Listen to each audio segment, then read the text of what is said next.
প্রত্যেক ইনভেস্টরের মনেই একটা প্রশ্ন ঘুরপাক খায়, কিভাবে এমন একটা দারুণ কোম্পানি খুঁজে বের করা যায় যার শেয়ারের দাম আকাশ ছোঁয়া নয়, মানে ভালো স্টক কিন্তু সস্তায়। চলুন আজকের এই আলোচনায় আমরা এই জটিল সমস্যারই একটা সহজ সমাধান খোঁজার চেষ্টা করি। আর হ্যাঁ, আমাদের এই আলোচনা যদি আপনাদের ভালো লাগে তাহলে অবশ্যই লাইক আর কমেন্ট করে আমাদের জানাবেন। ভবিষ্যতের এমন আরও ইন্টারেস্টিং সব আপডেটের জন্য আমাদের চ্যানেলটা সাবস্ক্রাইব করে রাখতে পারেন। আর নিয়মিত অ্যানালাইসিস পেতে চাইলে আমাদের হোয়াটসঅ্যাপ চ্যানেলও যোগ দিতে পারেন। তো আজকে আমরা মোট 5টা বিষয় নিয়ে কথা বলবো। প্রথমে দেখব ইনভেস্টরদের সেই চিরাচরিত দ্বিধাটা কি, এরপর জানব কিভাবে ওভারভ্যালুড স্টকের ফাঁদ এড়ানো যায়, তারপর একজন ভ্যালু ইনভেস্টরের মতো করে ভাবার চেষ্টা করব আর খুঁজে বের করব সেই সব বোরিং কিন্তু দারুণ স্টকগুলোকে। সবশেষে একটা প্রো টিপস থাকছে, বিগ ফিশ স্ট্র্যাটেজি। চলুন তাহলে শুরু করা যাক। প্রথম সেকশনে আমরা কথা বলবো সেই সার্বজনীন চ্যালেঞ্জটা নিয়ে যা প্রায় প্রত্যেক বিনিয়োগকারীকেই কোনো না কোনো সময়ে ভাবিয়েছে। সমস্যাটা কিন্তু বেশ সহজ, আবার বেশ হতাশাজনকও। দেখুন, যে স্টকগুলো ভালো সেগুলোর দাম অনেক বেশি, আবার যেগুলোর দাম কম সেগুলো তেমন ভালো না। তো একজন ইনভেস্টর এখন কি করবেন, তাই না? এই কঠিন ধাঁধার সমাধানটাই আমরা আজ খুঁজে বের করার চেষ্টা করব। সফলভাবে ইনভেস্ট করার জন্য কোনটা করা উচিত তার আগে জানা দরকার কোনটা করা উচিত না। তাই চলুন প্রথমে সেই ভুল পথটা নিয়েই কথা বলি, মানে সেই ওভারভ্যালুড ফাঁদগুলো যা আমাদের এড়িয়ে চলতেই হবে। এগুলো চিনতে পারা মানেই কিন্তু অর্ধেক যুদ্ধ জয়। সাধারণত 3 ধরনের জায়গায় ওভারভ্যালুড স্টক পাওয়ার চান্স খুব বেশি থাকে। প্রথমত, যেই সেক্টরগুলোতে হুট করে কোনো বড় টেকনোলজিক্যাল পরিবর্তন আসছে সেখান থেকে একটু দূরে থাকুন। দ্বিতীয়ত, যেসব স্টক নিয়ে সারাক্ষণ নিউজ হচ্ছে, আলোচনা হচ্ছে, সেগুলো এড়িয়ে চলুন। আর তৃতীয়ত, যেসব কোম্পানির গ্রোথ সম্প্রতি রকেটের গতিতে বেড়েছে কিন্তু সেটা টেকসই মনে হচ্ছে না, সেগুলোর ব্যাপারে খুব সাবধান। কারণ এই উত্তেজনা আর হাইপের কারণে স্টকের দাম তার আসল ভ্যালুর থেকে অনেক উপরে চলে যায়। এই কথাটা খুব সত্যি। একটা ওভারভ্যালুড স্টক কিন্তু বছরের পর বছর একই দামে পড়ে থাকতে পারে। কেন? কারণ কোম্পানিটার আয়কে ওই দাম পর্যন্ত পৌঁছাতে অনেক সময় লেগে যায়, আর ফলাফল আমাদের কষ্টার্জিত টাকাটা সেখানে আটকা পড়ে যায়। দেখুন, একটা শেয়ারের দাম বাড়ার পেছনে না দুটো ইঞ্জিন কাজ করে। একদম সহজ করে বললে প্রথম ইঞ্জিনটা হলো আর্নিংস গ্রোথ, মানে সোজা কথায় কোম্পানির লাভ বাড়ছে। আর দ্বিতীয় ইঞ্জিনটা হলো পিই এক্সপ্যানশন।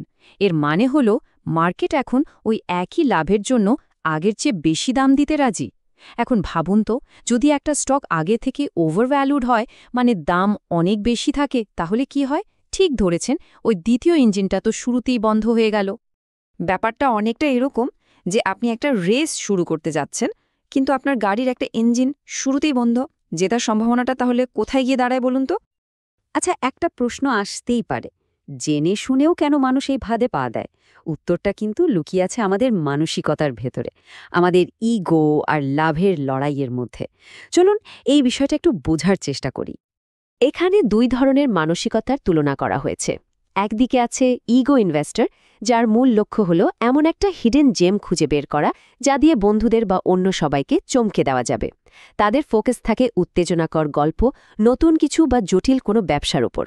অন্যদিকে ভ্যালু ইনভেস্টরের একটাই লক্ষ্য, ধারাবাহিকভাবে লাভ করা। তারা ফোকাস করে কোম্পানির ফান্ডামেন্টালস, সরলতা আর ধৈর্যের উপর। অনেক সময় এই বুদ্ধিবৃত্তিক মানযোগ বা বাহবা পাওয়ার আকাঙ্ক্ষাই কিন্তু আমাদের লাভজনক কিন্তু সাদামাটা সুযোগগুলো থেকে দূরে সরিয়ে দেয়। তো ভুল পথটা তো আমরা দেখলাম, এবার চলুন সঠিক পথের দিকে যাওয়া যাক। কিভাবে সেই সব স্টক খুঁজে বের করা যায় যা হয়তো দেখতে বোরিং কিন্তু আসলে দারুণ সম্ভাবনাময়। আসল প্রশ্ন হলো, এই সস্তার ভালো জিনিসগুলো তাহলে লুকিয়ে আছে কোথায়? উত্তরটা একদম সোজা সাপটা, সেই সব ব্যবসায় যেগুলো খুব মজবুত, স্থিতিশীল, কিন্তু বেশিরভাগ মানুষের নজরের আড়ালে রয়ে গেছে। এই ধরনের বোরিং কিন্তু দারুণ কোম্পানির কিছু কমন বৈশিষ্ট্য আছে। যেমন ধরুন, এদের ব্যালেন্স শিট খুব স্ট্রং হয়, ঋণ থাকে না বললেই চলে, ম্যানেজমেন্ট বা প্রমোটাররা স্থিতিশীল হয়, কোম্পানির রেজাল্ট হয়তো আহামরি কিছু না, কিন্তু বেশ ধারাবাহিক। এরা খবরের শিরোনামায় থাকে না, আর বাজারের হাইপ বা উত্তেজনায় এরা খুব একটা প্রভাবিত হয় না। আমরা যদি আমাদের দেশের বাজারের দিকে তাকাই, তাহলে এমন কিছু সেক্টর খুঁজে পাওয়া যেতে পারে, যেমন pharmaceuticals, ceramics, food processing, footwear ও লেদার, এমনকি পেপার ও প্রিন্টিং।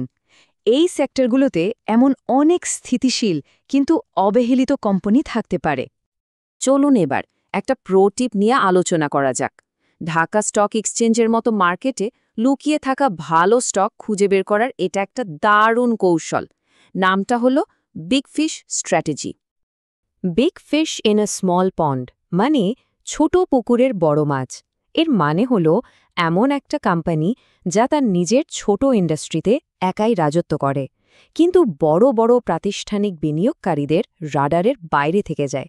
আর ঠিক এখানেই কিন্তু সুযোগটা তৈরি হয়। এই টেবিলটা দেখুন, ব্যাপারটা একদম পরিষ্কার হয়ে যাবে। বড় পুকুরের বড় মাছ হলো গ্রামীণ ফোনের মতো কোম্পানি, টেলিকম সেক্টরের রাজা, সবসময় খবরে থাকে, বড় বড় ইনস্টিটিউশনস এখানে বিনিয়োগ করে, আর এর ভ্যালুয়েশনও সাধারণত অনেক হাই থাকে। অন্যদিকে ছোট পুকুরের বড় মাছ হতে পারে বসুন্ধরা পেপার। পেপার ইন্ডাস্ট্রিতে সে একাই 100, কিন্তু তুলনামূলকভাবে কম আলোচনায় থাকে। এখানে রিটেল ইনভেস্টর বেশি, আর এখানেই কিন্তু কম দামে ভালো স্টক পাওয়ার একটা বড় সম্ভাবনা তৈরি হয়। সহজ কথায়, এই কোম্পানিগুলো তাদের নিজেদের মার্কেটের রাজা, কিন্তু যেহেতু মার্কেটটাই ছোট, তাই তারা প্রায় সময়ই অবমূল্যায়িত বা আন্ডারভ্যালুড থেকে যায়। আর এটাই হলো বিগ ফিশ স্মল পন্ড স্ট্র্যাটেজির সবচেয়ে বড় সুবিধা। সবশেষে নিজেকে শুধু একটা প্রশ্ন করতে হবে, বিনিয়োগের উদ্দেশ্যটা আসলে কি? একটা ভালো গল্প খুঁজে বের করা, নাকি একটা ভালো রিটার্ন পাওয়া? এই প্রশ্নের উত্তরটাই কিন্তু ঠিক করে দেবে একজন ইনভেস্টর হিসাবে আমাদের পুরো জার্নিটা কেমন হবে।